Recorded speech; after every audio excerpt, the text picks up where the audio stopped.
Good evening. Welcome to the April 5th, 2016 Dayton City Council meeting. All rise for a moment of prayer and special meeting.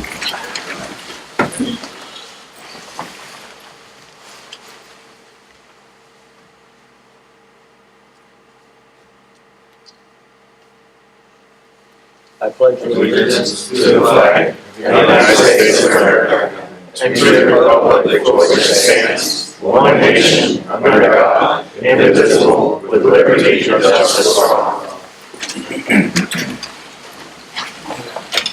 Tommy, we will roll call.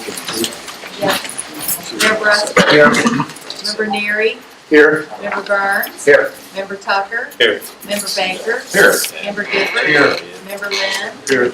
City Administrator Giffen. Here. City Attorney Edge. Here. Okay. If anyone from the audience would like to speak to council at this time, you may do so. Please step up to the podium and give your name and your address for the record.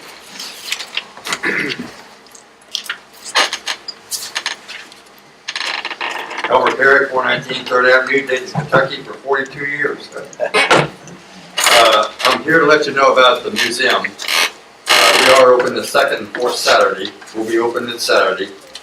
And we'll also be open the 23rd, and then the following Sunday is the 24th, which is Beyond the Curve. And we will be open for that from 10 to 4. So if anybody wants to visit the museum, that Sunday, there'll be somebody there at the museum open from 10 to 4. So, and we're open this Saturday from 10 to 2, and we'll open the 23rd also and the 24th. Thank you. Thank you, Holmes. Anyone else like to address council at this time? All right. We're going to jump around a little bit. At this time, Dave wants to present Sergeant Baldwin. Tony, get it done quick. Tony, come on up. What we did is we got Tony a plaque. Tony is celebrating. We're trying to do it last meeting, but it got canceled, so we're doing it here a little bit delayed. But as of February 8th, 2016, Tony has 20 years of service with the city of Dayton. So it's not something that happens. I can count on one hand that the amount of people that have been here for 20 years. Tony started, 96. I started in 98, so he was here 2 years when I first came down here back in 98. So the plaque says is presented to Tony Baldwin in recognition of dedication and service to the city of Dayton. Congratulations and thank you for 20 years of excellent service. So I want to present this plaque and also say thank you. You've been an asset to the police department, an asset to me. You've helped me out tremendously since I've been here. I couldn't have done it without you, and hopefully you'll stay a couple more years. I know you're at your retirement years, but you said you plan on staying more, so congratulations.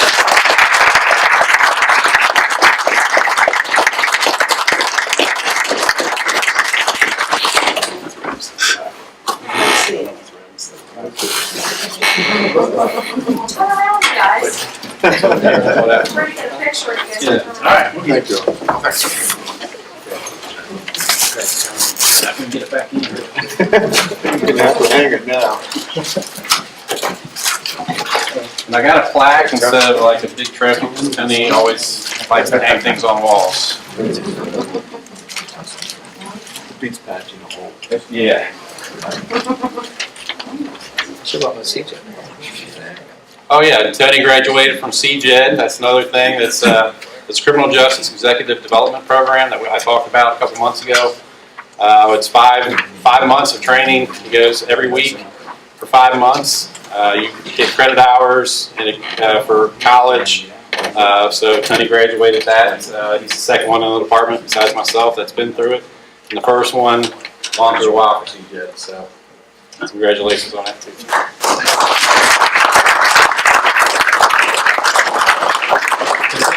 Get a picture, Kathy?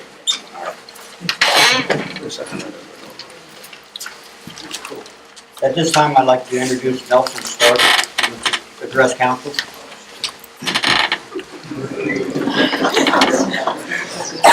Be nice, I'll be nice. Gentlemen, man. Hey, I'm down here at the marina. It's been a tough season.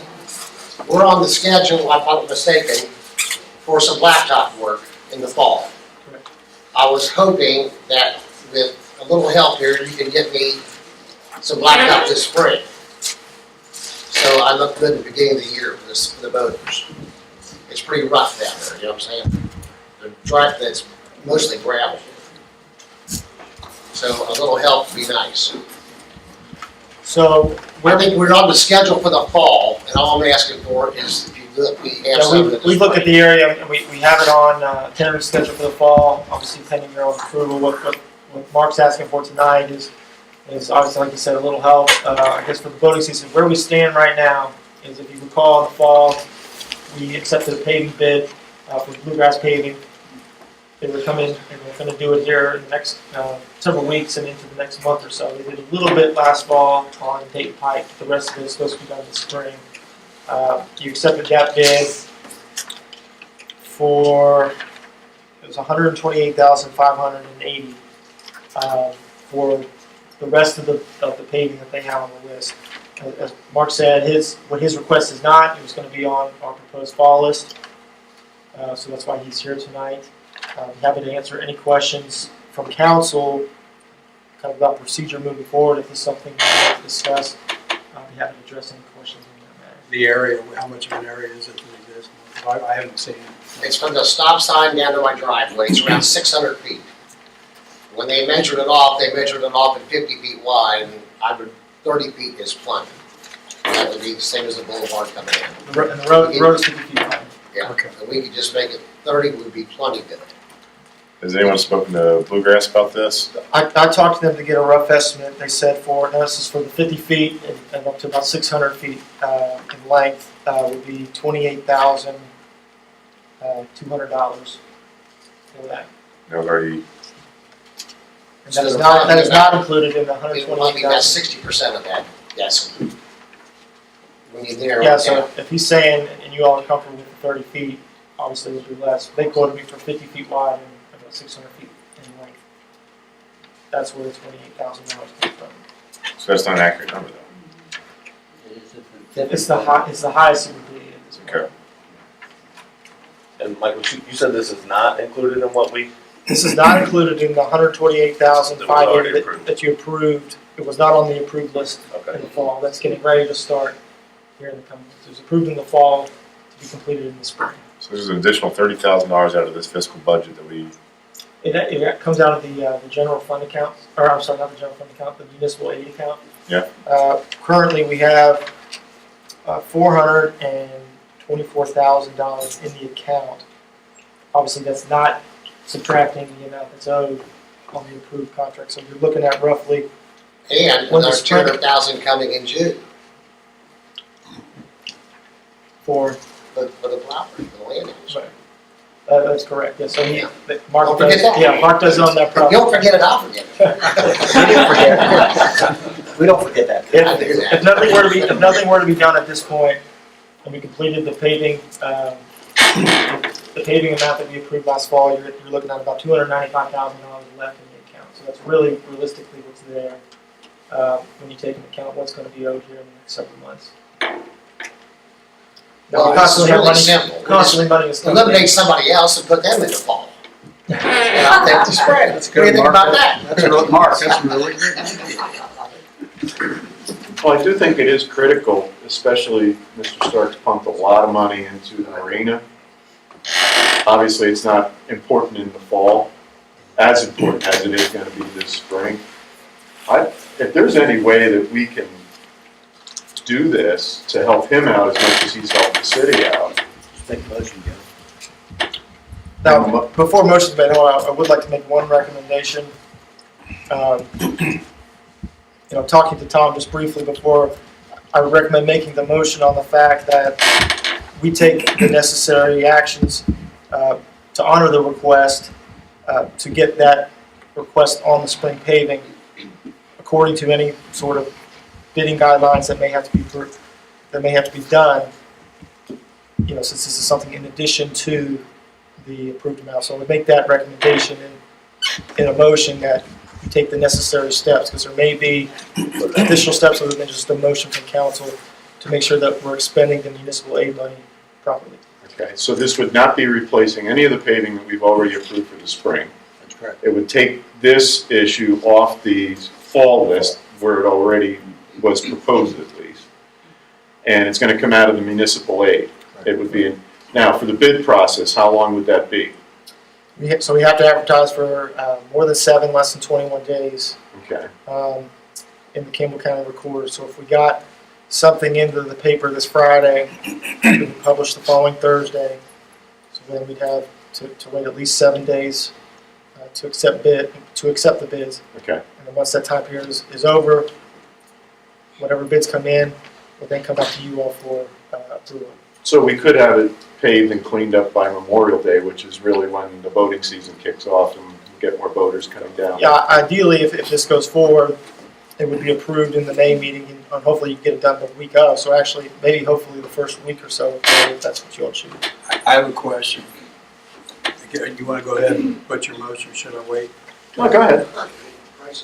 Why would we get a better price rebidding it if you've already got a combined price for Bluegrass? Shouldn't they really? Well, yeah, ideally, if you I'm- think they're probably going to be probably the top contender to get it. But I say that more as a, we may not have a choice. I understand that, but I'm thinking that process might take too long. And then the other thing is, if they've already given us a good bid, I would hope that they give us a better, Since they're going to be in town already performing work, you would think that I they would would be able think to so. provide a quote that is Right. much more competitive. Right, Due to the that's fact what that I'm they're already mobilized to you. Okay.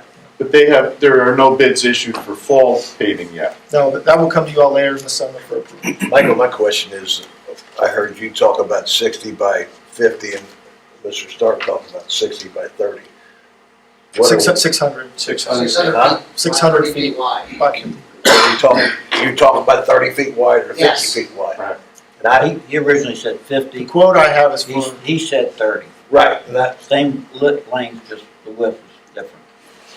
but the question is, I mean, are we gonna put 30 feet of, if we vote on this, of new, and then you're gonna have so much bad on the either side? That's exactly right. That's, Listen, 30 feet wide driveway or road is plenty wide for anybody.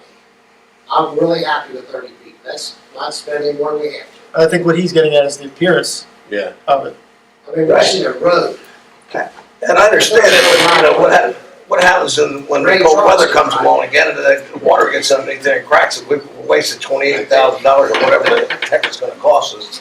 Well, can we issue bid requests for both 600 by 30 and 600 by 50? Sure. And then see what comes back, and if we can approve the 50, we approve the 50. If not, we'll go with the 30. I'll make that motion to advertise for bids for 600 by 50 and advertise for a separate bid for 600 by 30 for, I believe that would be Dodd Drive from 4th Street North. Got a motion on the floor by Joe. Needs anyone like to make a second? I'll second that. Seconded by Joey. Comments? I have a question though. This money, the 28,200 at the most. 100. No, it was, No, it was 2,200, right? this section that he's talking about, what was proposed to me for the cost, based on 600 feet by 50, was 28,000. Oh, 28,000. 28,200. Okay. And that's The in. total yeah, paving that's not bad. that we approved in the fall for everything else is Right. 128,000. Okay, And that's still left to be paid. I see. So that 28 comes off next fall's budget? In theory, yeah, you could make that reduction. I haven't set a total budget for the fall paving list just yet. And we're not approving anything here other than the Just bid process. additional work potentially in the spring, on top of the 128,000. That's what the It's motion on is. for tax. Mr. Lynn, as chairman of the finance committee, is this something that's feasible within this budget? Oh, yeah, but like I said, I'm saying it's not a large amount of money. All right, that's my question, as long as we have it there. Yeah, because like I said, we either do it now or we do it in the fall. Okay, fair enough. Any more comments? Donna, roll call. Member Lynn, Yes. Member Neary, Aye. Member Burns, Aye. Member Tucker, Aye. Member Baker, All right, Member Gifford. So ordered. Thank you very much. I appreciate it. Don, I'll get with you, tonight before we leave, because we'll have to get that in this Friday. All right. So Justine Ryan comes to the YMCA. It's your turn.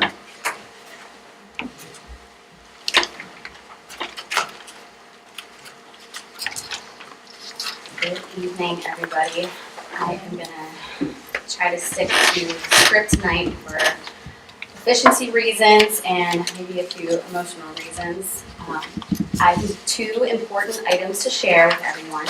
Some of you may already know, but after almost 5 years of serving this community, I will be leaving both Dayton and YMCA at the end of the month and moving to Pittsburgh. My father has been having some health concerns, so I'm moving in order to be closer to him and to the rest of my family. I want to thank you, all of you, so much for all of the support you have given to our teen center, our YMCA programs, and especially to me personally over the last 5 years. This town has become a second home for me. Many of the people in it have become like family. I have so many memories I will take with me and friendships I will cherish forever. Rest at ease that all our programming will run like normal after I'm gone because of the amazing staff that we have in place. Several of them are here tonight that I would like to introduce to you. Let's do first of which Dylan Richardson, he's in the blue right there. He is our Teen Center Coordinator, and he has been with us actually for about 4 years. On and off, he's been, during the summertime, he does this thing called MFU, which he leads a Christian, kind of a Christian camp, and he is the director of it now, so that's exciting. But he left his job at Chick-fil-A so that he could focus more on the teen center. He has such a heart and love for these kids. His father actually runs the youth programs at Dayton First Baptist Church, and so they've been with us for a while and really invested in this community. So I am hoping that he will be here reporting to you each month, sharing what's been going on. So I'm excited to have him. Stephanie Craven is also here. She's been here before. She is our 21st Century Coordinator at Lincoln Elementary School. She's been with us for about 3 years and it does an incredible job with our kids over at Lincoln Elementary. And then we have Jamie. Jamie's over there helping with slides. She's been here for about 4.5 years. Jamie first came as an intern, and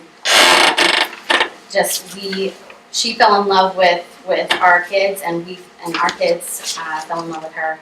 She has such a heart too, and just is really invested in these kids personally. So I'm really happy and just feel so safe and secure that we have these 3 people here that are just going to do and have been doing an incredible job. And then Erin Swift is here. She is our new executive director at Campbell County, replacing Dana Ensley. And Erin has been with the YMCA for about 8 years. So she's invested in the Y and is invested with us as well and will help lead the way while I'm gone. And as far as, really this last year, these guys have totally been taking the lead, and I've been in the background just helping, doing support kind of things, but these guys have already been leading the way. So I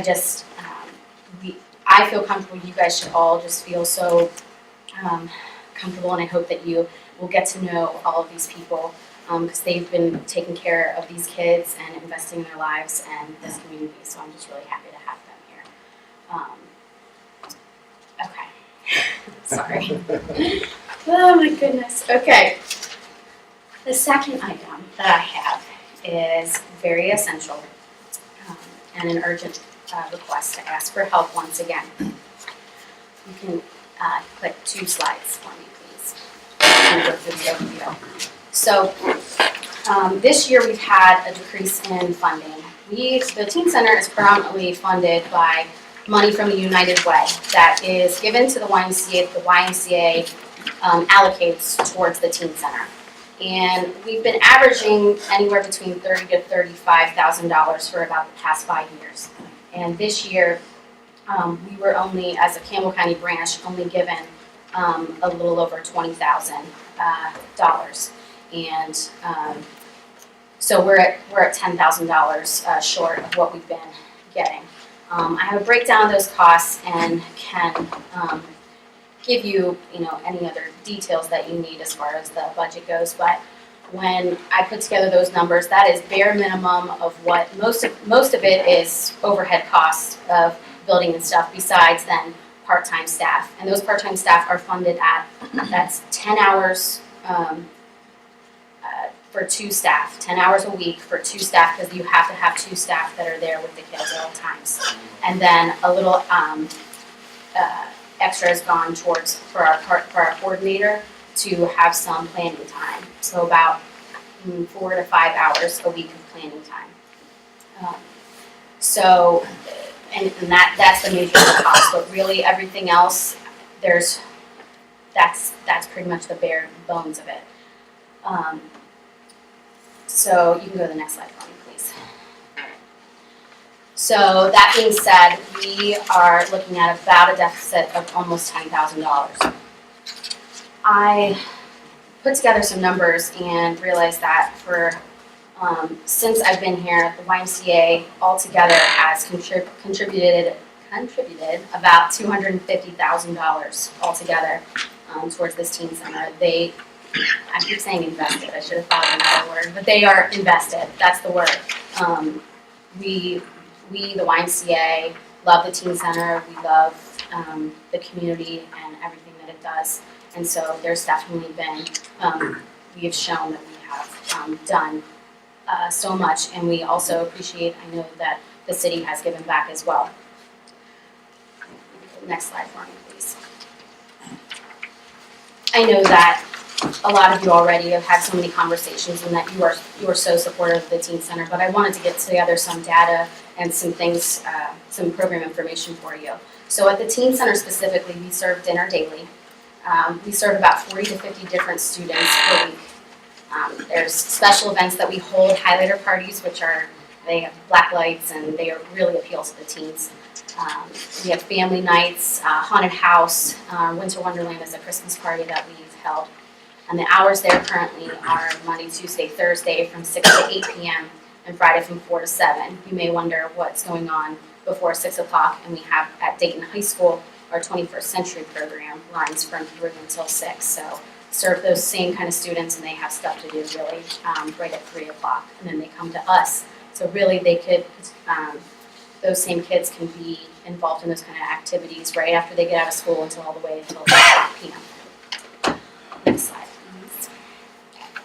In our 21st Century programs, these are funded separately. These are through grants through the Kentucky Department of Education. And this year we've applied for continuation. They're 5-year grants. We are in the 3rd year of our grants at Dayton High School. And so we've applied for continuation, and the money in the 4th and 5th year does decrease. But the program hours for both our Lincoln Elementary and our Dayton High School sites are pretty much the same, Monday, Tuesday, Wednesday. I'm not going to go through the whole thing. But I think it's special to note that at Lincoln we serve 90 students. Certainly we'd love to have more, but younger kids require more staff, and so that's really our only holdup is we are at capacity as far as 90 students with the staff that we can afford.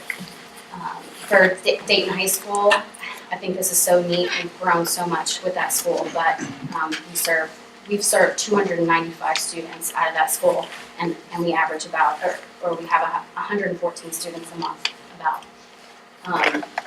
And just all the different programs that they've offered. These guys are so creative, and not only that, but they want to hear from the kids and what they want. So all these different things are a combination of the ideas of our staff and the ideas of kids and parents. So just really some neat things that they're doing. Next slide, please. And then very quickly, I want to just say I know that it's not just the YMCA and 21st Century that has attributed to the success. We are one of several pieces that are working together, but I definitely think these programs are a part of the success that's been happening these last couple of years. So just some data, the 2014-15 police report showed a 13% decrease in disorderly conduct. College and career ready, you can see the percentages increase of students at Dayton High School. The graduation rate has increased. And then all these different things are numbers that they're rankings as far as the school goes for math and reading scores. So the kids take multiple tests throughout the year to test their math and reading skills, which is an important part of our grants as well. We focus on those kind of things. And you'll see in every area in the math and reading that they've jumped from, and it's better to go down. So you want to, the 1 is the best rank. And so slowly, I mean, look at those numbers that the school has been improving. And with increased opportunities for tutoring and homework help, I definitely think that that helps with that. This is 21st century data specifically. So these are kids that are in our programs and that we've noticed increasing in grades, improving in homework completion, classroom participation, and just academically in general. The teacher surveys are reports that are given from a teacher that are saying these kids are improving in these different areas. So some really positive data from there. So with that, I didn't actually throw that slide, I'm sorry. No, go ahead, right, I was saying. So, first of all, my total ask from the city is $20,000. $10,000 of that is to go towards the deficit that we have right now for the teen center specifically. The other $10,000 is really, I've given some suggestions as far as what it can go towards. I mentioned before that our decreased funding at Dayton High School for a 21st century grant, we are $7,500 less for the 4th year that we are normally, and then we will be at $6,000 plus that, plus the $7,500. So many things are going through my head right now, I'm sorry. So a couple of things, I'm going back to my script now.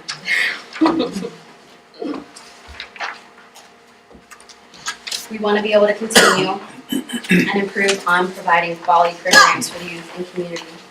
However, we need your help. With your continued and hopefully enhanced support, there will always be opportunities for your feedback and openness to share key data, which will show the impact of the programs right here in the community. Dylan specifically, we've had conversations. He wants your guys' input as far as what this money can go towards. I know the money that you've given in the previous year, we've just put it towards the teen center, and you haven't, specifically said this here.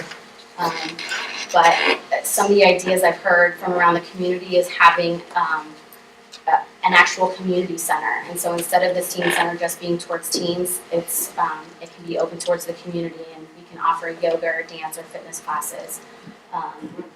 And there's definitely some building needs that we just can't cover on that $30,000 alone.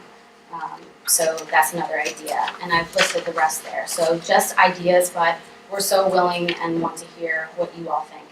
So with that, I hope I provided you with the information necessary in order to make this the decision. I know it may take a while to go over everything, but what questions do you have for me?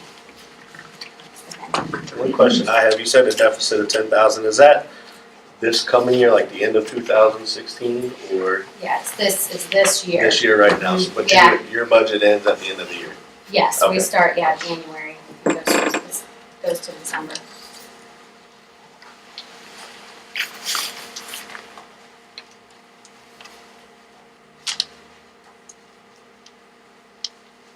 Well, I don't think there's a better ROI on investment than the Y here in town. The issue is financial for the city. We're 3/4 into the fiscal year now, just starting the 4th quarter, and this wasn't included as a line item. What I think with the finance committee is you're looking at the next fiscal year budget to consider the request. Well, Michael started on it, we as a finance committee, we don't have a meeting till Next Friday, I think. next week sometime. We need to find this money. This is important. This is our young, our youth. Get your checkbook out. We need, I'll get my checkbook out, everybody else gets theirs out. I mean, this is important. This is, you can't get any more important than this. Hell with that blacktop. Let's give it their I mean, our youth is more important than anything. As I said, I Anything feel, at all, we're gonna pass on, it's go here. as I said, I feel it's a good investment for the community. That's nothing, that's good for the money. The issue is up to the finance committee at this point, and to administration as to whether or not there's the flexibility to do it now, or whether we have to wait until the next fiscal year, and how we build it into the whole budget. Believe me, I'm like Mr. Stark, I'd love to be able to write you a check for what you need. But if you're asking the city for it, we have to be responsible to the finances of the city. But I appreciate you putting everything together like this and so well presented with showing us where everything is going. I can't believe you're doing what you do on such a meager budget. That being said, I don't think there's been anybody in the past 5 years that has had a greater impact on this city than you have. Honestly, you have given kids a lot of hope where maybe before they didn't have much. You've taught them very well. You've led by example, and you're like an Energizer bunny. I don't know who's going to follow you, but they're going to need a lot of batteries. I don't know where you're going to end up next, but I would like to, I will, and I would ask the rest of the council and everybody in the city, I'll give you a letter of recommendation. So whenever you do go looking for a job, I think just send them down to Dayton and they'll find out what you're all about. And if anybody's kids or family was helped by the YMCA, if you can do the same thing, or even just send her a thank you note. You really have had a huge positive impact on this city, and I thank you for that. Thank you, and in the same way, you guys have impacted my life too. I'm forever changed for the better, so I thank you guys. Thanks. Thank you, Jesse. This time we need approval of the minutes of the February 2nd, 2016 council meeting. So moved. Seconded. So ordered by, motion by Jim, second by Jerry. All in favor? Aye. Opposed? So ordered. Next thing on the agenda is order 2016 R1 agreement with the Transportation Cabinet for grant fund for the Riverfront Commons project. Don? City of Dayton, Kentucky, resolution number 2016-1R. A resolution authorizing the city to enter into an agreement with the Transportation Cabinet for grant funds for the Riverfront Commons project. Be it hereby ordered by the City of Dayton, Kentucky as follows. Section 1, that the City of Dayton has been granted $530,387 from the Kentucky Transportation Cabinet for the Riverfront Commons project. Item number 6-3705, PO 2-628-1600002095. Section 2, that the City of Dayton agrees to ratify and adopt all statements, representations, warranties, covenants, and agreements contained in the grant agreement as attached here to and so incorporated. Section 3, that the mayor may sign and execute all necessary documents to this project, including but not limited to the agreement between the Commonwealth of Kentucky Transportation Cabinet and the City of Dayton as attached here to and so incorporated. Section 4, that the resolution shall be maintained and indexed in the official resolution book by the city clerk treasurer. Need a motion? Make a motion, we adopt resolution number 216-1R. Motion by Bill, Second. second by Danny. Donna, roll call.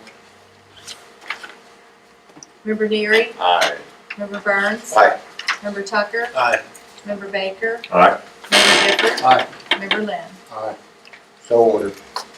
I have a question on this, sir. Go ahead. For clarification.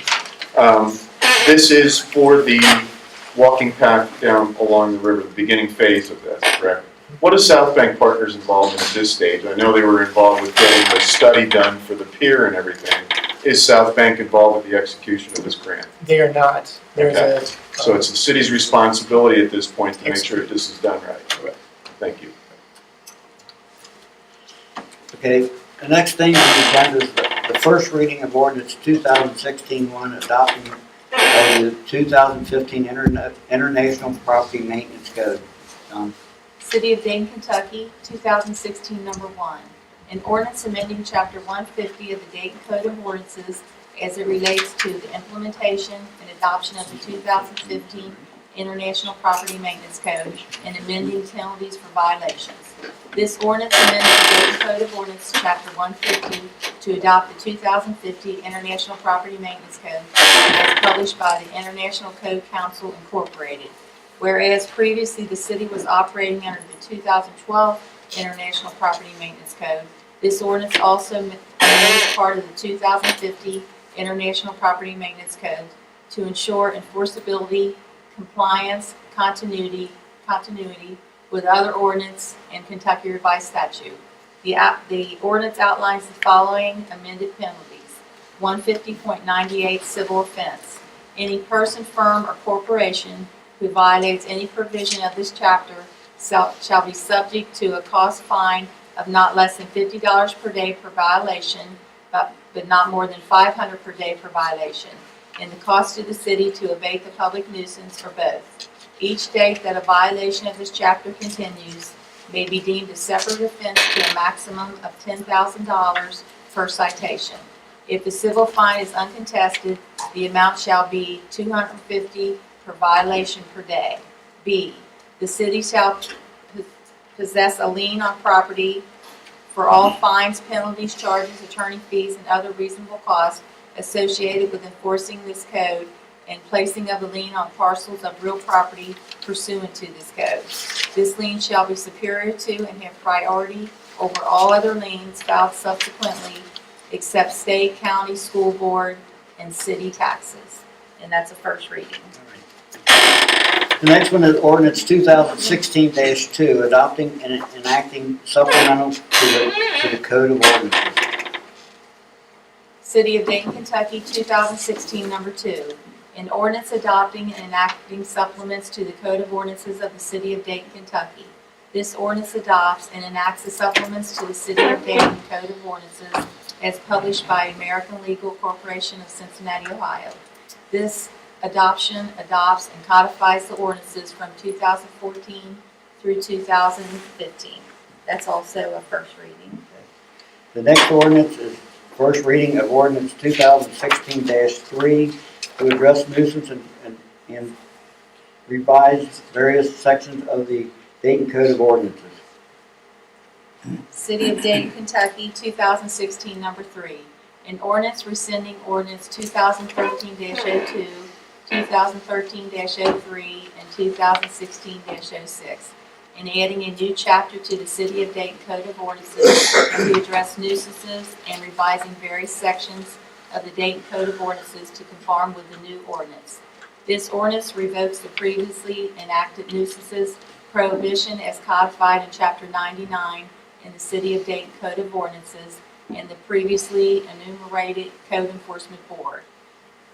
As replaced with this ordinance pursuant to authority of KRS 65.8801 through 65.8839, KRS 82.705 through 82.725, enacts new nuisance ordinances that prohibit criminal activity, graffiti, environmental issues, litter, garbage, trash, dilapidated housing, or violations of other sections of Dayton Codes of Ordinance. This ordinance further enacts procedures of citations, abatement, and appeal of violations under the ordinance and creates a code enforcement and nuisance board. This ordinance outlines the following penalties. 99.99 penalty. A. Any person, firm, or corporation who violates any provision of this chapter, with the exception of 99.14, shall be subject to a civil fine of not less than $50 per day violation, but not more than $500 per day per violation, or the cost to the city to abate the public nuisance, or both. Each date that a violation of this code continues after due notice has been served in accordance with this term of the code, may be deemed a separate offense to a maximum of 10,000 per citation. If the civil fine is uncontested, the amount per day per violation shall not exceed 250. B, any person who violates 99.14 of this code shall be subject to a civil fine of not less than $500 per day per violation, but not more than $1,000 per day per violation, or the cost to the city to abate the public nuisance, or both. If the civil fine is uncontested, the amount per day per violation shall not exceed $500. C, the city shall possess a lien on property of all fines, penalties, charges, attorney fees, and other reasonable costs associated with enforcing this code and placing of a lien on parcels of real property pursuant to this code.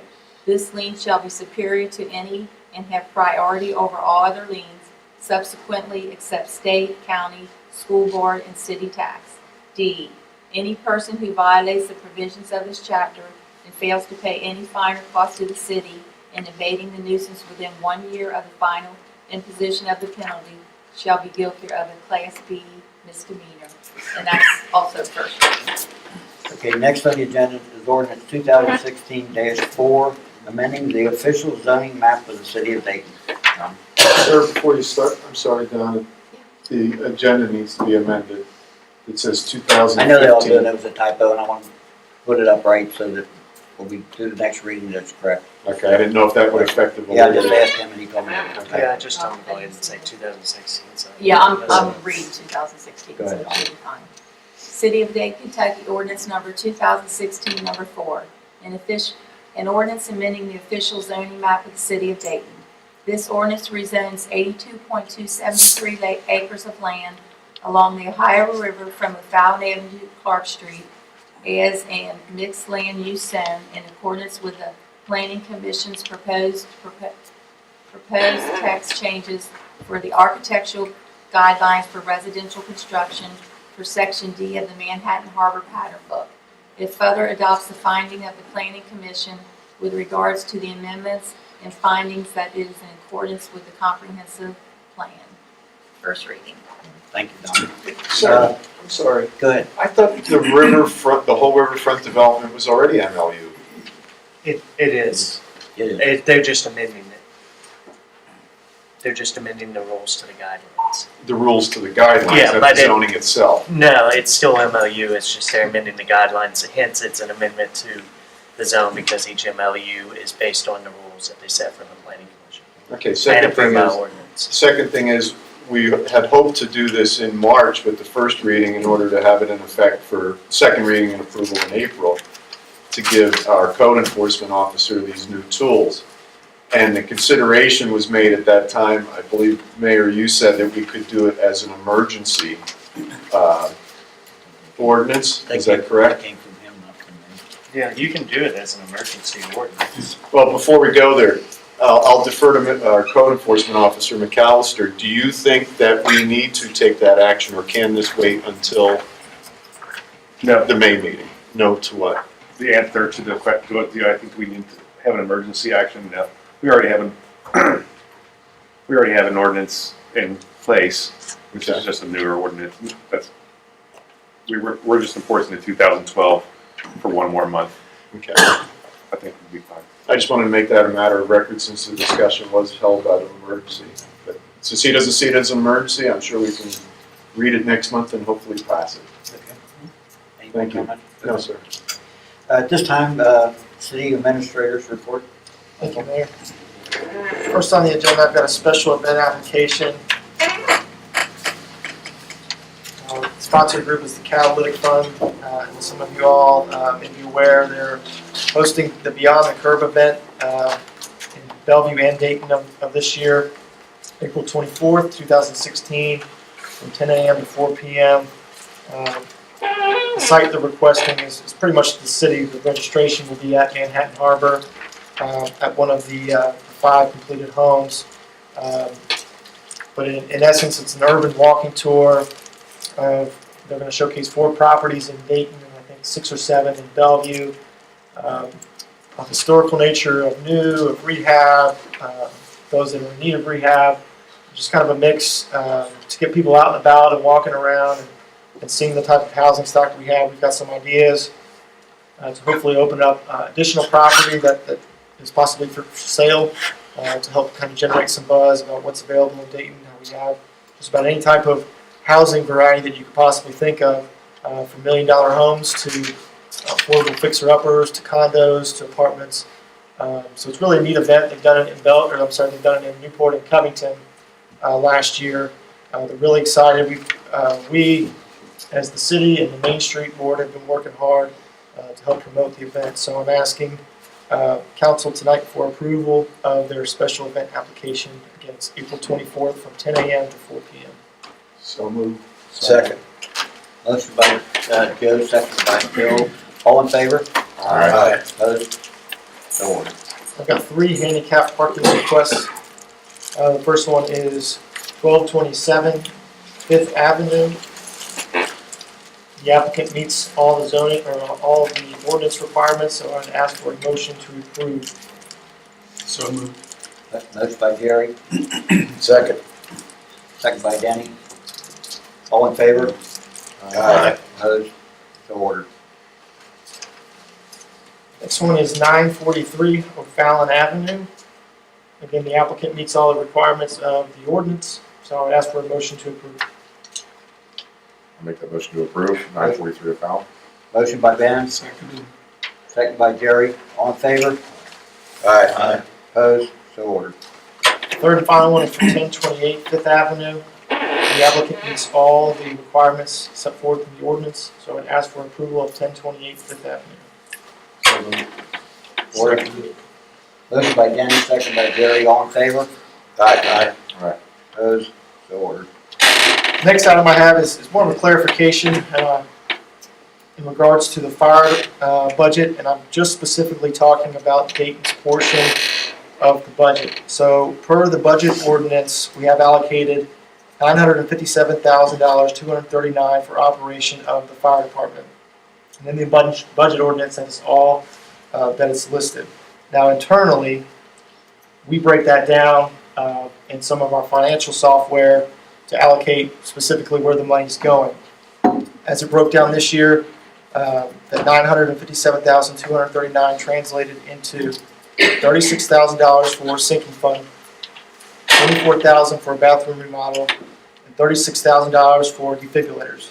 The remaining $861,239 for general expenses in their budget. What I'm asking for is just clarification on, so we can release a check internally. Nothing has changed with the bottom line figure that was approved in the budget ordinance. But as I said, internally, in our financial software, we broke the 2 payments for the bathroom remodel and the defibrillators down to $24,000 for the bathroom remodel.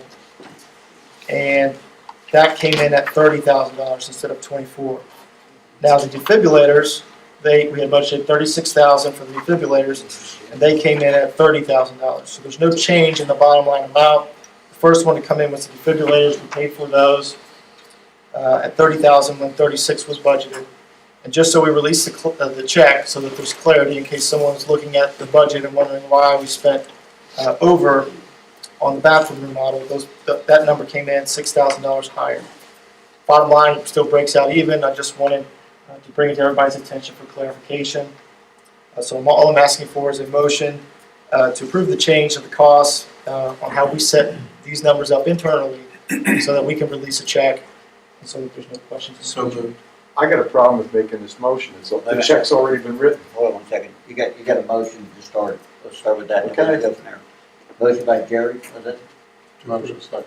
And second by Denny. Now comments. Check number 35643 was already issued for $30,000. It's not been Is that for released. We have this? not released It's not released, it's just written. It's already in the budget as an expenditure. It's sitting on my desk. It's not been passed out to anybody. It's not been released. So if we decided that we weren't going to do this, we could destroy that check. That's the question I have on it. Did the fire board, was the fire board aware of this, Jerry or Ben? Not at this time, Nope. no. Okay, But the point is, again, I'm just making sure we're following the right the point procedures, is that's all. this, you can't hold something to an exact number. Obviously, the defibrillators came in cheaper.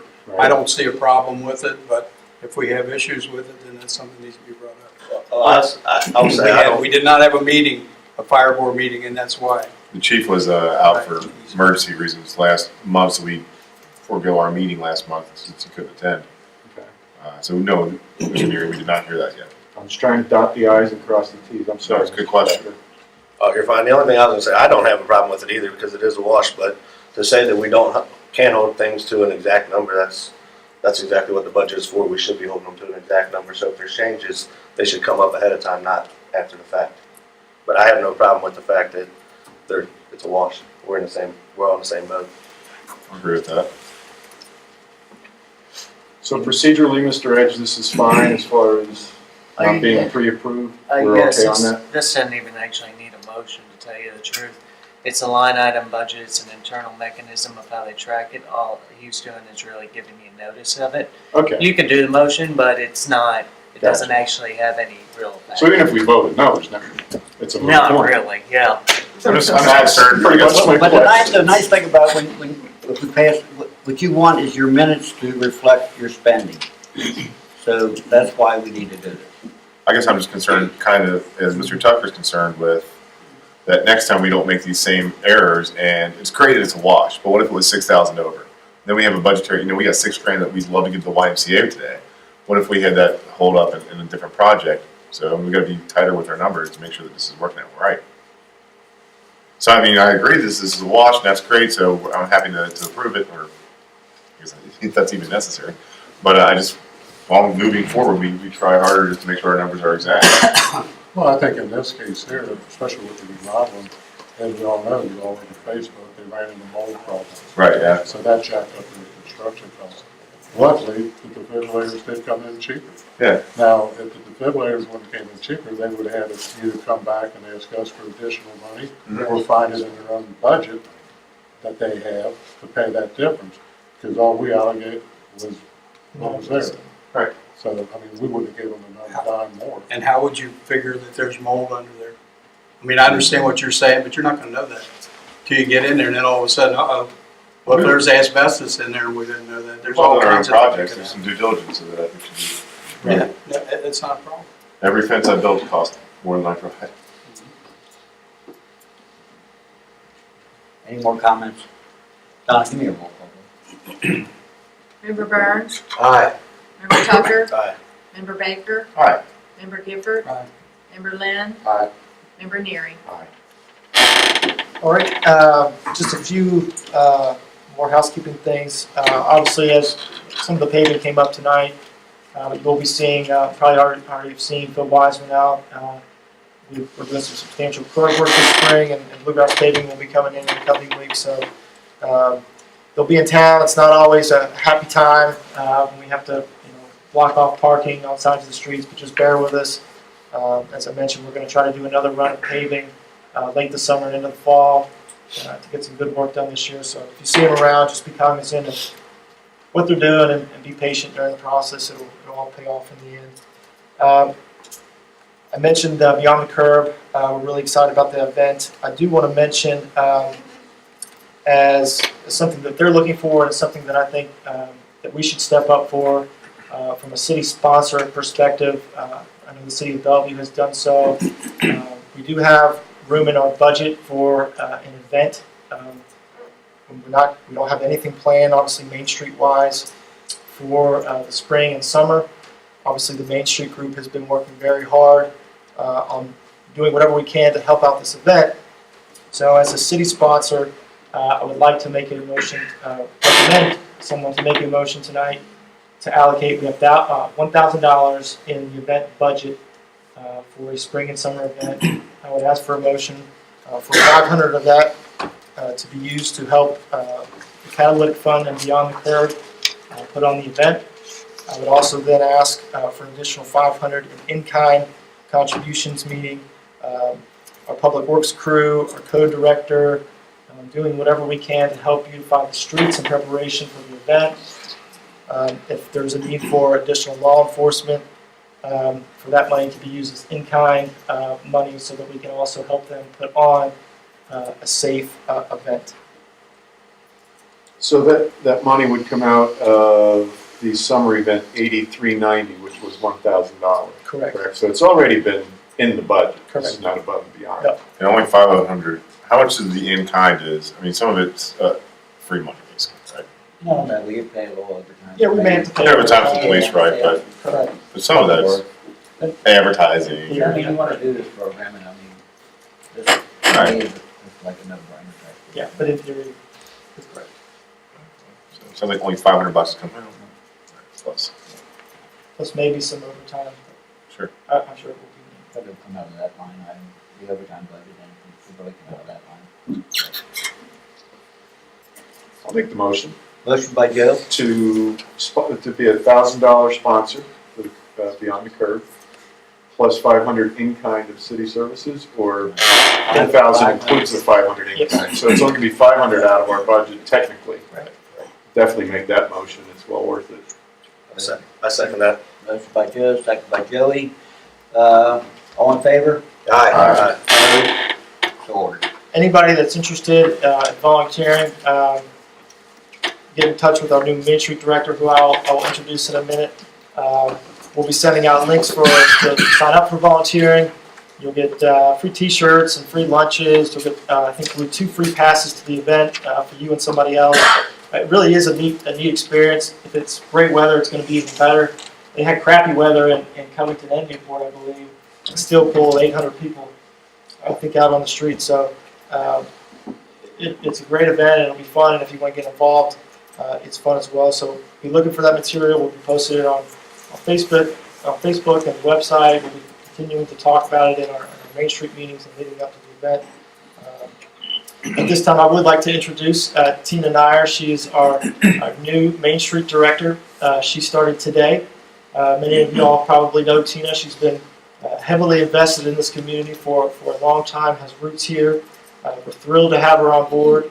I think she'll do some great things and kind of carry on the momentum that we've established with the CCAP program, which has been very successful, with other aspects of economic development that we're working on, and grants, so on and so forth. I really think if you haven't already started to notice the difference on Main Street, 6th Avenue, with the new businesses coming in, with some of the streetscape work we hope to do this year and into next year, you're really going to be blown away with how much we are moving forward. So, Tina, we welcome you, and if you want to say a few things, we'll be happy. I'm just really anxious to get started on doing the work that needs to be done to keep us moving forward as a city. I come from Dayton, it's my hometown, and I walk this city all the time. I'm out at 7 o'clock in the morning, I'm out at 5 o'clock at night. I see a lot of things that go on in the city, and I'm just anxious to be a part of it and to see us grow further. So thank you all. Michael, and Mrs. Nyer, while you're there, this Beyond the Curve, as Michael knows from being Main Street manager, we've been trying to do this for 5 years to get the real estate in the town shown. And this is, with the catalytic fund backing this, is a huge opportunity. And I don't know how much has been discussed yet between you and administration, but I got a couple of questions. Mr. Cadle, your predecessor, got a grant for flags on the avenue. Has that been executed yet? Can they be up in time to kind of, I mean, Bellevue's got all these flags up. It has not been executed. I'll check on that. As far as I know, the funds are still there. I think it's maybe even in the budget. It is. So the money's there. To my knowledge, nothing has been purchased. Is it possible, I hope it's possible to get that done in the next 20 days. We can try. What is, and from Public Works perspective, police perspective, et cetera, what is expected of, what is the city going to do? I mean, are we going to have a dumpster up at Public Works so that if, as people are cleaning up their properties? Okay, so we already have a dumpster up at Public Works that any homeowner has an opportunity to dump there once a year. As you're cleaning up your property, as we get into some of the warmer months, contact the city building. We do like to have a rep from the city present due to the fact that we don't want to dispose of things that maybe are contaminated or aren't sealed properly. But you do have that advantage to you, so we already have that in place. We'll look at the flags. I don't know if we can get it turned around in 20 days, but we can at least look at it. Street sweeping. Yeah, our public works crew will continue to work on not just the avenue, but the entire city. Can you talk about American flag, is that what you're? Is it one American versus one Commonwealth of Kentucky? And then I think we also were, Anthony had talked about a Dayton flag. You're coming in at a crazy time, too. Well, I can get you 10 American flags, 10 Commonwealth flags. Right, but we had the grant for it already. Right. And I was wondering if anything had been done on that grant. In 20 days, we can definitely do that. And that's just one element. I mean, we got a lot of other elements of this, too. Yeah, I don't think anything's been done further than just the Eppley. Okay. And I'll be working with the Main Street Board, like tomorrow, contacting them and getting up to speed on everything. And I'm sure we'll be able to pull it off really well. Thank you, Tina. Thank you. One last thing, I just want to update you all. As I've mentioned, our waste contract is up at the end of June. We are advertising for bids. It will post this Thursday in the recorder. I think it's advertising for at least 2 weeks. We're going in not only with Bellevue this time, but also 3 other communities, Southgate, Fort Mitchell, and Woodlawn. So we're hoping to get an even better deal. We expect at least 3 bids to come in from CSI Republic, Rumpke, and also Best Way.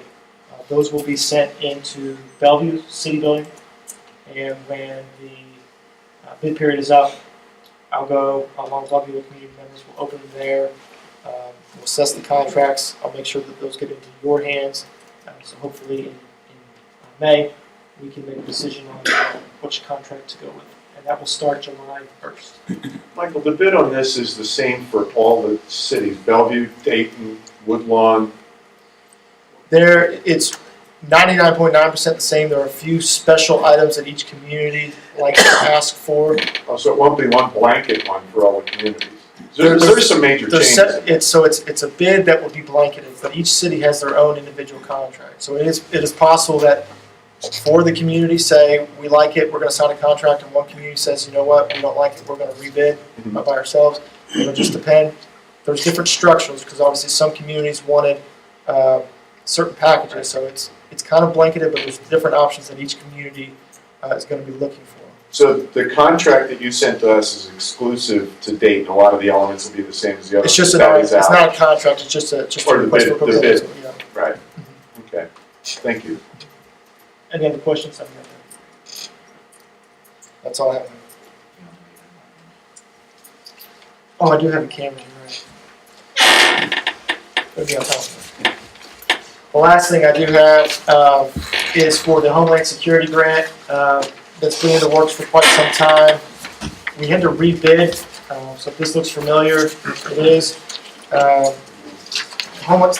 Kentucky Homeland Security wanted us to bid as a unit from Bellevue and Dayton. So we had to go back and rebid. What you're seeing is the only bid that we received from Monitor Closely. The grant we have is for $100,000. It's between both communities, Bellevue and Dayton. This bid includes both communities. So you can see the total amount that they've allocated for costs. If there aren't any questions, I would like to ask for a motion to accept Monitor Close's bid so we can try to move forward with this project and hopefully get it completed this summer. Be glad to make that motion. Motion by Joe. I'm going to second that with a comment that after, with this, Okay, make a motion. I'll make a second. Second by Ben. Comment. Comment, Chief, would something like this would help? I mean, last week we had a vandal damage a lot of hardworking families' cars to the tunes of thousands of dollars. Would something like this would have helped nab a suspect? With the Homeland Security Grant, and it took a while to come back from FEMA. Right. That's DC had it for the longest time, but this is to protect the infrastructure of the city. So putting it down in residential areas and things like that depends possibly where, like the power plant down at the end of what is that, McKinney, down there. That's where one's supposed to go to protect that. Okay. The water tower on Dayton Avenue, all the way up top of Dayton Avenue. it's supposed to, be along the river to protect our infrastructure. So it's not going to be, there'll be some areas where we might get lucky and get residential. But to add on that, we do have a lot of victims with that. And it's just, we have some neighbors that have some video of their own. A lot of people have videos now on their porch, and we're pretty positive that we should have charges by the end of the week, if not next week, for a possible suspect. We just got to get with the Commonwealth Attorney and just see. But it's the video of the neighbors and personal residences that helps us with the case. So. Appreciate that update. Michael, you said the grant was for $100,000, but you didn't say what the bid was for. Oh, I'm sorry. The total bid for monitoring closely is $99,463. 463. Okay. It's amazing. How close that was. How much is that? Any more comments on this? Come on. Did everybody get a copy? I feel like I have an extra one. Does everybody have one? I've got it. That's under comments. No, see, different topics. Okay. Any more comments on this motion? Roll call on that motion, Donna. Member Tucker? Aye. Member Baker? Aye. Member Gifford? Aye. Member Lynn? Aye. Member Neary? Aye. Member Burns? So, Yes. okay, thank you. Next is the city attorney's report. Looks like we had filed criminal charges on 14 cases for occupational taxes and rental fees. Most of those are resolved at this point. 7 additional ones have been submitted to the county attorney's office for review for possible criminal charges, and we believe those will proceed in the next couple of weeks. That's it. Thank you very much. Let's see what's next on the agenda. Oh, department heads, Donna. No, the only thing I have is everybody has my report. What about the housing? All the housing, I'm sorry about that. Yes, we received $7,945.25 this year from the Housing Authority. I believe it's based on, I don't really know the formula, how it's based, but this is a larger amount that we've received, but $7,945.25. What that is, that's in lieu of taxes. Okay. Anything else on? No. Mrs. Ledger, have we gotten the audit back yet? I Coming in believe, tomorrow. yeah, tomorrow, Michael's. Send a draft this morning, delivering everything tomorrow, so those will be in your boxes. Cool, thank you. Mayor, if you want to stop for a second, I think the camera. All right. Time out.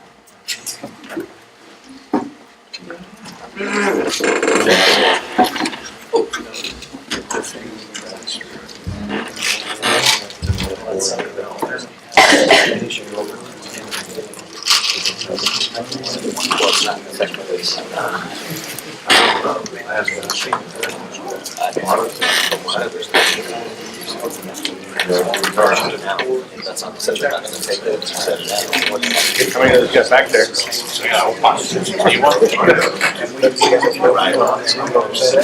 It's not a free salad or nothing.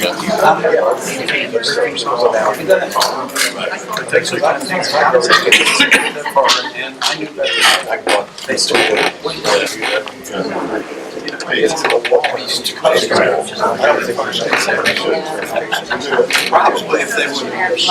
You're always supposed to say, you need one? And then after somebody says, no, you're supposed to say, that wasn't a question. You need one. It's just. But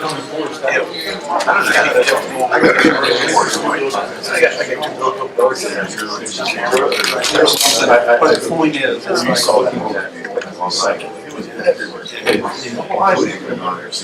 not the actual. But they, I don't think that. I'm trying to get myself. They live there. It's a code. It's high.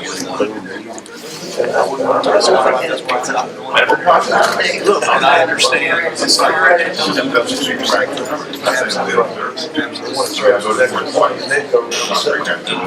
They sell it. They make money off of it. We even question it irritates me. Like, I'm tired of what they're using, but that doesn't mean it's a loss. It's closing conference. Well, yeah, they're down. I mean, that's what we're going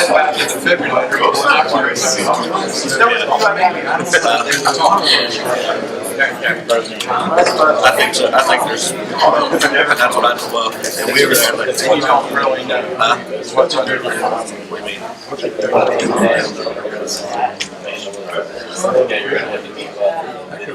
I think the bigger thing, we thought probably more lighting. More lighting, so they can't see down there and do things. We're back.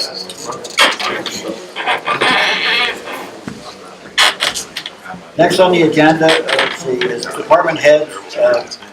Mr. Richmond, you want to speak for, or Captain Richmond, you want to speak for Chief Godfrey because he's on vacation? The chief's on vacation, never reports in. If you have any questions on anything else going on about that, I'll be reporting. Is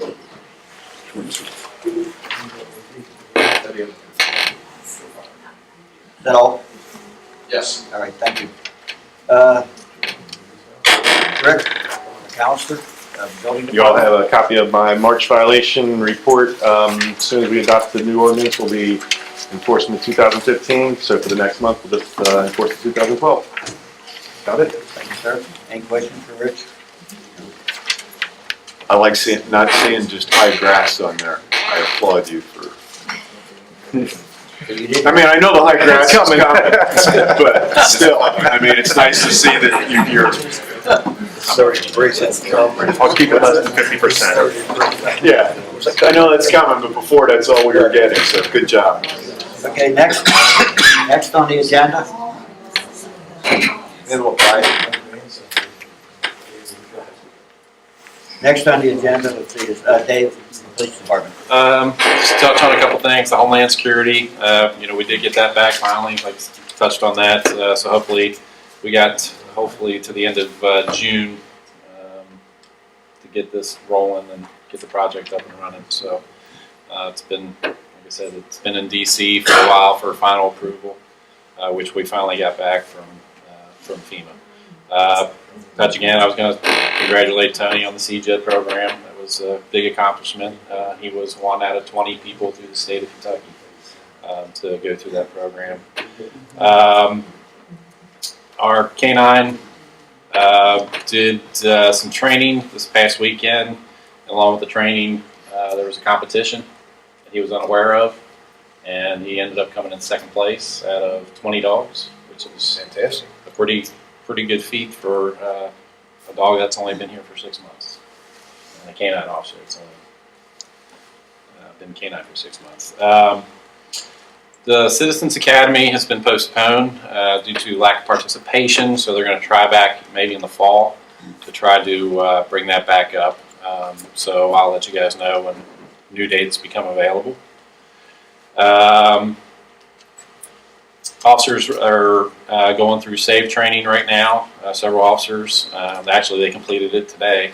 That's for swift victim extraction when we have active shooting. It's our continuing training with active shooters. Not only as us going in as police officers, tactical threats, but actually working with the fire department and protecting them so we're able to get victims extracted from the scene. So they're actively going through that. And in May, we are going to be with Sergeant Carpenter with Fort Thomas PD. We're going to be training our teachers here to do we're going to go through an active shooting scenario to get them some training. It's probably not going to be to the end of the year, May, the end of the school year. So we're kind of looking forward to that, and I think they're excited to see that. All the Fort Thomas schools have been through it.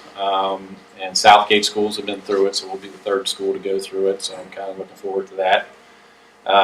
And the police department, we did the career day with Lincoln Elementary and Dayton High School. So we continue to work with the schools and work with the kids and let them know what we do. And so we've done the reality store. That was a couple months ago, so that was a good turnout. So we're having a good time with it. So that's pretty much it. Thanks, Dave. I have a question. On your list here, what do the drug arrests trafficking, what category is that on your list? Or is it included in something else? No, the drug arrest on the list pertains to, I didn't specifically, because Bill wanted to know how many drug arrests we were We're always getting. asked. So, yeah, so it's a combination of everything, possession of Okay. marijuana, possession of controlled substance. Okay.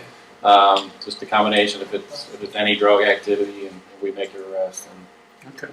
we're just gonna list it, so it's kind of, I didn't single it out. Okay, thank you. Another comment, Mayor. Go ahead. On the city website, there is no longer any link to the police department. There's no emergency number, there's no non-emergency number. Is Our that being website needs addressed? to be worked on, and Tina's actually gonna start working on that. Go ahead. That needs to be worked on it for a lot of reasons, not only the police department, but for a lot of reasons. Thank you. Let's see, what's next on the agenda is non-event correspondence. No, sir. Standing committee reports, personnel law and training member Neary.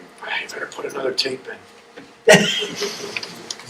Just kidding. I wanted to thank Mr. McAllister for putting together the zoning changes, which are much needed. I would like to have a planning and zoning committee meeting next Tuesday night at 6 p.m. at City Hall to review with you and the city attorney, if you're all available, just to make sure that we've got all of our I's dotted on this.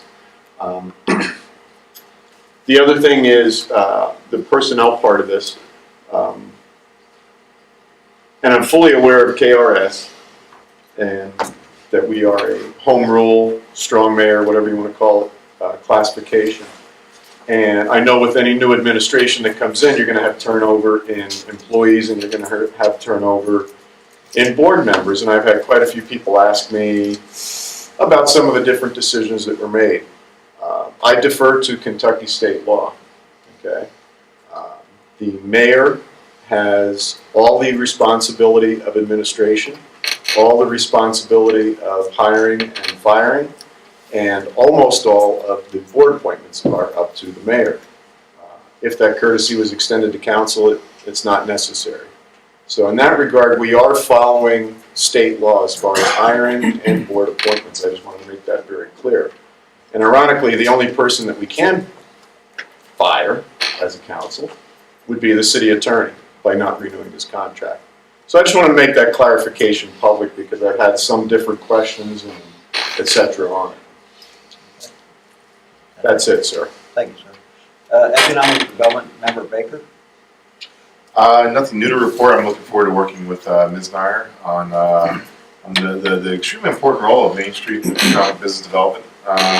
However, to speak on the level of economic development, we have had an extremely successful month with the most recent acceptance of the CCAP member, the Purple Poulet, who opened up last 2 weeks ago to major success. Has had a lot of media outlets, and every time I drive by, it's packed with people. So welcome them to the neighborhood, and just another instance of the CCAP being an amazing success. How's the food? Well, I've had the fried chicken, which is just a little too much. I mean, it's great, but it's just way too much food. And I've also had the wine marinated chicken. It's like roasted. That's fantastic. And yeah, it's good. Any oysters? Oh, the oysters. Yeah, you can get fresh oysters like day off the plane there. Like, it's awesome. Do you have anything else on economic development? No, I do not. If I shut up, you can go there and eat. That's right. Hey, finance member Lynn. Yes, we're having a meeting, I believe it's the 14th of April, 10:30, to start working on the new fiscal budget. Joe and Phil, you're all available. Yeah. Okay. So yeah, that's all I got. Thank you. Public safety member Gifford. I had asked Michael to check into the flags for the wheelchairs, and we're working on something there. At this point, that's all I have. Thank you. Public Works member Burns. Two things, Michael. I talked to Rich before the meeting a couple months ago. I asked to get a report on the dilapidated signs in the city of Dayton. Rich has assured me that we will have that report next month, so I'm holding you liable too. And also, as I was driving down the street on Clay Street, I know that's Route 8, but there's some, the street is, the blacktop's gone. Could you get Rick to check in, they putting a patch on that or You something? talk about the blacktop's gone and that someone's been down there digging? No, they're not, Blacktop isn't where it's it's between 6th and 5th, I believe. There's some blacktop, it looks like a pothole's been created, and they just paved that about a year ago, so if you could check with Michael or Rick. You saying Clay, Bill? Yes. Clay Street between 5th and 6th. Yes. That it? Mhm. Thank you. Parks and Real Estate, member Pat. At Gilliland Park, the Dayton High School baseball and softball games are going on, and the park board is opening concessions, so if you want to catch a game, most of the time they will have the concessions available to you, and all that money goes back to help fund the parks. The other thing is, and Donna, correct me if I'm wrong, they're still looking for bids for concession and bath repair, is that right? Yeah, I mean, yeah. Because more bids have come in for that. They did get some bids for concrete repair down there, but they're looking for concession and bathroom repair bids, so There was that, the original bid that came in a year and a half ago, did they consider that company or did that company? I think they talked about it a little bit, but they haven't gone forward with that. Cause I still have the drawings. Okay, well, maybe I can get them from you or get them to the park board for next meeting. And that's all I have. All right, thank you. Any petitions? Council? All right. Unfinished business. No unfinished business. New business. I have a few things, sir. Okay, go ahead. I noticed from the Campbell County Clerk's newsletter, PVA reassessments were done on Newport, Bellevue, and Dayton. Checked a couple of properties, and there are some. Denny, your property went up a little bit. So my point is that with next year's budget, and you know how it is, we never get the PVA total in until August, but we have to set the budget by July 1st. So I hope it goes up. I hope the total property value goes up, but just wanted to point that out in case anybody gets their tax bill in December. You can actually go to campbellcountypva.org, search by your address, and then go to owner history, and then it will show the 2016 value, whether it went up or down. It also sends you a letter when it goes up. Right. Or down. Right. Mainly up. I don't know if they send one to go I down. hope it goes up. They don't go down. Taxes for us. St. Francis Cemetery Group is going to have a cleanup on Saturday, April 23rd. If anybody has any past party sins up in the cemetery that they want to pick up for, they could use the hand. And I noticed that the 6th house is now under construction down at Manhattan Harbor. They started on the foundation on that. That's sold. It is sold, yeah. It's not just a stick It's show home. spec- It's not a spec build, it is, It's it's a a new custom neighbor. build. Tax-paying neighborhood. Right. Getting back to the website, I'm hoping you can address the blight reporting form, because I've actually put a couple in there as tests and not heard anything back. You know anything about that? It's on the, it's a website defect. I haven't It's seen it. probably just, so we originally had a link to Annie's, we probably just need to reroute. If you would. We'll go down it. We're gonna work on that more. Good. Like you said, that needs- Good, 'cause I mean, I'm trying to find, a lot of people are trying to find info. What is, Michael, I know I ask this every month, and there's maybe no change to it. What is the status on the park on Dayton Pike? Ultra Technic Services is a geotech firm. They're doing, they're in the middle of the other environmental assessment that needs to be done.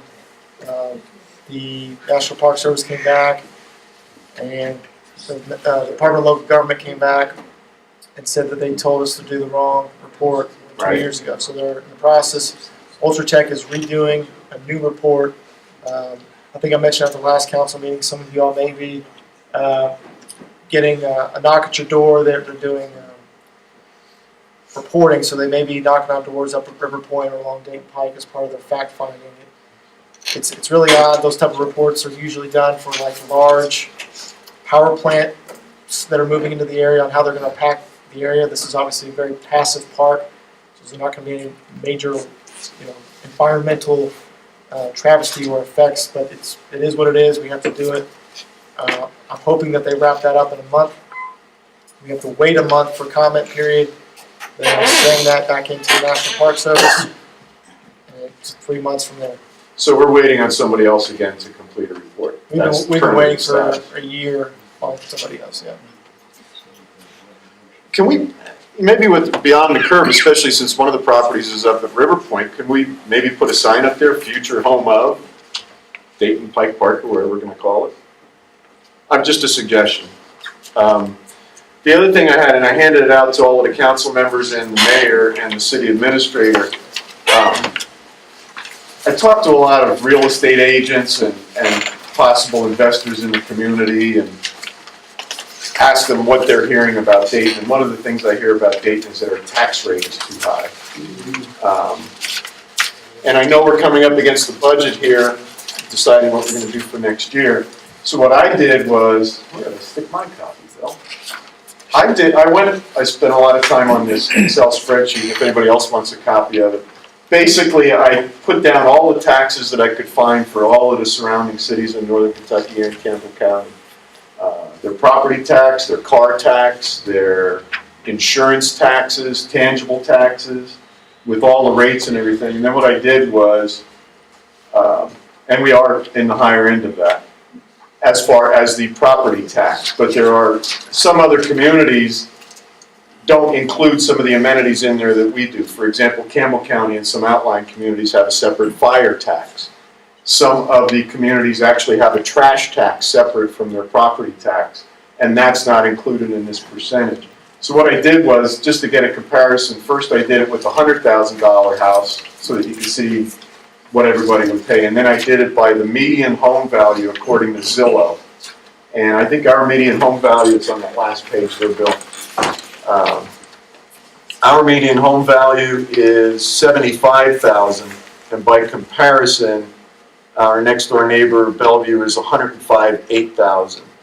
And when you add up all the taxes that somebody would pay on that house, on a $20,000 car, $10,000 worth of tangibles, and your insurance, that's what that purple line is there, what the total would be. It's pretty interesting. We actually, everybody says the tax rate is too high, but when you take in the median home value, we're pretty much spot on with everybody else. There are some much higher, there are some much lower. I don't think we can compare ourselves to Fort Thomas, that I think everybody tries to. I think if you compare us to the other communities similar to us, like Bellevue, Ludlow, Independence is a different thing too, Southgate, and even Newport, I think we actually measure up quite well. So if anybody says that our property taxes are too high in Dayton, you get more for your money here, that's for sure. I think we're the lowest as far as median home value at this point. So I just wanted to explain that report. And like I said, you can use this with real estate agents or anybody that's looking to move a business or a home here. It may look more expensive, but in the long run, it's not. And that's all I have, so. Hey, Joe. Yes, sir. I did notice on yours, you don't have any county school tax rate for Dayton. There is none. Yes, there is. Only on River Point, I didn't include that. Well, you got River Point, you got And Route 8. Route 8, part of Dayton Pike. Understood, and I didn't include that because the majority of the city doesn't have that. But you'll see on like Campbell County, and I think there's some other, Cold Spring. Is that, that rate you got for Alexander, then that would be the same for the people in Dayton? Yes, it would, it would. Thank you. The next thing on the agenda. You didn't ask me any other new business? Just two things. Yeah, I'll be quick, man. I know, I'm not very. First of all, I want to give a huge thanks to Duke Energy. Duke Energy has donated light poles to us for the community garden. And so rather than have me and Chris Kubik put telephone poles up with a post hole digger, they're going to send their guys down to put them up so it'll keep everything safe, and we can now use those to make vining crops. So big thanks to Duke Energy. And also Tammy Cornett, I spoke with her tonight. She wanted to give a big thanks out to everybody in the community who volunteered for the very successful Dayton Easter egg hunt. And council members Neary and Mr. Burns also participated in that. And she has to give her thanks. That's all. Anyone else? I have one thing. See, that was good. I want to get approval to head the citywide yard sale on May 14th with a rain out date of June 4th. That's what we need a motion. A motion that we approve May 14th with a ring out day of June 4th for the state and citywide yard sale. Second. Motion by Dan, seconded by Jerry, all in favor? Aye. Opposed? So ordered. Next thing on the agenda is executive session. Yes, Mayor, I'd like to go into executive session here. Page of fun here.